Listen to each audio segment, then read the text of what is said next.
গতকাল আপনার মা খুন হয়ে যেতে পারতেন। গণভবনে যেভাবে অন্যান্যদের পিটিয়ে মারার চেষ্টা হয়েছে সেভাবে আপনার মাকে পিটিয়ে মারা হতে পারত যদি তিনি না হেলিকপ্টার করে চলে যেতেন। অবশ্যই পিটিয়ে মারা হতো। শেখ হাসিনা বাংলাদেশের মাটিতে পিটিয়ে মারার কথা বলছেন আপনি। একদম। ছোটবেলায় স্কুলে আমরা সবাই লক্ষণ সেনের গল্প পড়েছি। ইখতিয়ার উদ্দিন মোহাম্মদ বিন বখতিয়ার খলজি আক্রমণ করতে এসেছেন এ সংবাদ শুনেই লক্ষণ সেন নদী পার হয়ে রাজপ্রাসাদ ছেড়ে পালিয়ে যান পাশের দেশে। সেই 1204 সালের পরে কেটে গেছে 800 বছর। 820 বছর পরে একই ঘটনার পুনরাবৃত্তি যেন হলো বাংলার মাটিতে। কি এমন ঘটল? দুর্দান্ত প্রতাপশালী 15 বছরের অসীম ক্ষমতাধর প্রধানমন্ত্রী শেখ হাসিনা লক্ষণ সেনের মতো পালিয়ে গেলেন পাশের দেশে। লন্ডন ভিত্তিক বার্তা সংস্থা রয়টার্স দুর্দান্ত এক প্রতিবেদন করেছে শেখ হাসিনার পালিয়ে যাওয়ার ঘটনা প্রবাহ নিয়ে। ঠিক 34 বছর আগে হুসেইন মোহাম্মদ এরশাদ যেভাবে গণ অভ্যুত্থানের মুখে ক্ষমতা ছেড়ে গিয়েছিলেন, একমাত্র সেনাপ্রধান সাধারণ মানুষের বুকে, দেশের জনগণের বুকে গুলি চালাবেন না, স্ট্রেট ফরওয়ার্ড যেইভাবে বলেছিলেন হুসেইন মোহাম্মদ এরশাদকে, একইভাবে জেনারেল ওয়াকারুজ্জামানও শেখ হাসিনাকে বলেছেন তিনি তার দেশের মানুষের বুকে গুলি চালাতে পারবেন না। ভাগ্যের কি নির্মম পরিহাস! জেনারেল ওয়াকারুজ্জামান শেখ হাসিনার আত্মীয়।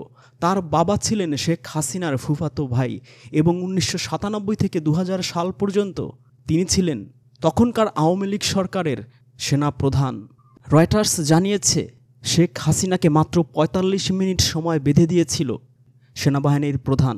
তিনি জাতির উদ্দেশ্যে ভাষণ দেওয়ার জন্য একটা ভিডিও রেকর্ড করতে চেয়েছিলেন, সেই অনুমতিও তাকে দেয়া হয়নি। কেন দেয়া হয়নি তা জানা যায় শেখ হাসিনার পুত্র সজীব ওয়াজেদ জয়ের একটা টিভি ইন্টারভিউর মাধ্যমে। ভিডিওটা দেখুন। গতকাল আপনার মা খুন হয়ে যেতে পারতেন। গণভবনে যেভাবে অন্যান্যদের পিটিয়ে মারার চেষ্টা হয়েছে সেভাবে আপনার মাকে পিটিয়ে মারা হতে পারত যদি তিনি না হেলিকপ্টার করে চলে যেতেন। অবশ্যই পিটিয়ে মারা হতো। শেখ হাসিনা বাংলাদেশের মাটিতে পিটিয়ে মারার কথা বলছেন আপনি। একদম। শেখ হাসিনাকে এই দেশের বিপ্লবী তরুণ প্রজন্ম, ছাত্র জনতা পিটিয়ে মেরে ফেলত যদি শেখ হাসিনা পালিয়ে যেতে দেরি করতেন। মানুষের মনে কি পরিমাণ রাগ, ক্ষোভ, আক্রোশ আপনি কল্পনা করতে পারছেন? কেন হলো?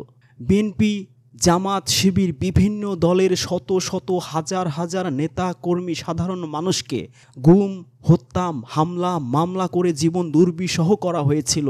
তখন কিন্তু এইভাবে দেশের আপামর সাধারণ মানুষ রাস্তায় নেমে আসেনি, প্রতিবাদে বিক্ষোভে ফেটে পড়েনি।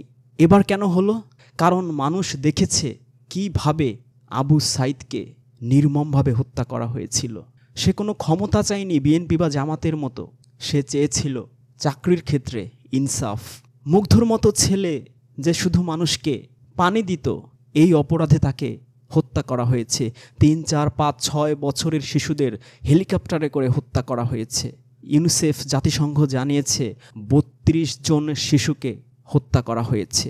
এইভাবে নিরপরাধ নিষ্পাপ শিশু, কিশোর, ছাত্র, যুবকের বুকে গুলি চালানোর কারণেই সাধারণ মানুষ 15 বছর ধরে তাদের উপর হওয়া অত্যাচার, জুলুম মুখ বুজে সহ্য করলেও আর নিজেদের ধরে রাখতে পারেনি। তারা এতটাই ক্ষিপ্ত, উত্তপ্ত, বিক্ষুব্ধ ছিল যে শেখ হাসিনাকে যদি পেত পিটিয়ে মেরে ফেলত। এখান থেকে আমাদের খুব দারুণ কিছু শিক্ষার আছে, বিশেষ করে যারা কোরআনের অনুসারী, যারা মুসলিম হিসেবে নিজেদের দাবি করি, যে মানুষের উপর এতটা জুলুম করা উচিত নয়, যে মানুষ এতটা বিক্ষুব্ধ হয়ে পড়ে যে এক সময় পিটিয়ে মেরে ফেলে। এজন্যই আল্লাহ কোরআনে অসংখ্য বার বলেছেন তোমরা সীমা লঙ্ঘন করো না।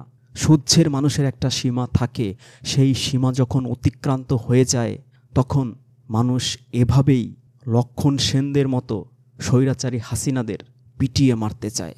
মহান আল্লাহ আমাদেরকে এই ঘটনাবলী থেকে শিক্ষা নিয়ে চিরকাল ইনসাফের পথে অধিষ্ঠিত থাকার, মানুষের প্রতি ইনসাফ করার, ন্যায় বিচার করার, কারো উপর জুলুম না করার তৌফিক দান করুক।